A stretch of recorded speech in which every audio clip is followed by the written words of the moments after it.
The traveller's dream. Whipped by the wind, he looked out over a vast horseshoe valley from the high frozen stone of a mountain.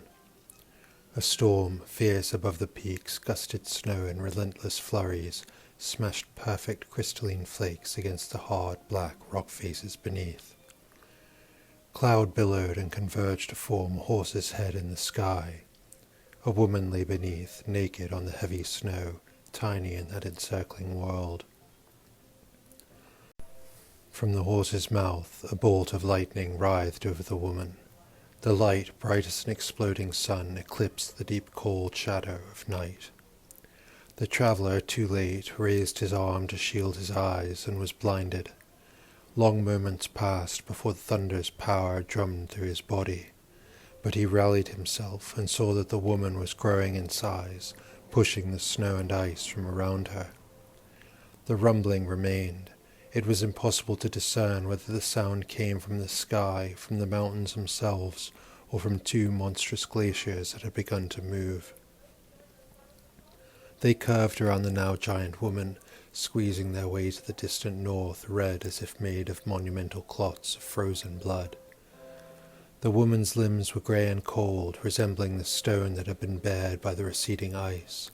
A baby beneath the frigid sky lay on the woman's distended belly, and as if her huge body drew the earth from around her, the woman lifted towards the sky, drawing from, indistinguishable from, the rock and earth that she had become.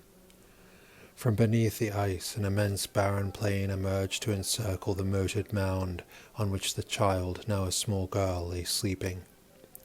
In time the wind settled, the clouds calmed, and the air warmed. The deep rumbles of mountain gods had ceased. All went quiet. The girl, now a young woman, slept on, and above in the clear sky stars shone to reflect their light in the clear water beneath her. The mountain world began to change again. From across the sky, strands of light like filaments of spider silk joined the North Star. The star became brighter until a beam released across the sky and reflected in the moon streamed down onto the young woman's body.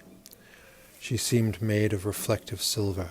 Her white hair and cool skin shone to illuminate the dew of the now sparkling valley floor. As the traveller watched the approach of dawn, only the peaks and ridges kept their wintry frost, their ice and snow.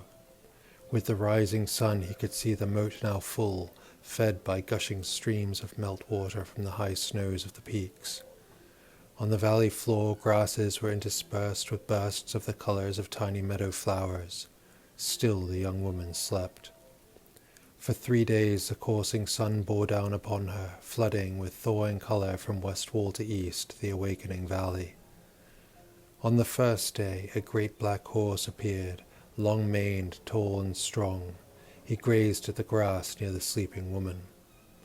On the second day 2 children slept beside the woman, a boy and a girl, both golden and fair, huddled together at her side. On the third day a great white horse appeared. He grazed near the sleeping woman and the children. He too was long-maned, tall and strong. By the end of the third day the woman awoke and stood. She lifted the children onto the broad back of the white horse. The boy's tiny fingers grasped the mane, and his sister held him about his waist. They looked down at the woman below. The white horse moved, and the children rode out of the valley to the north. Only the black horse and the woman remained.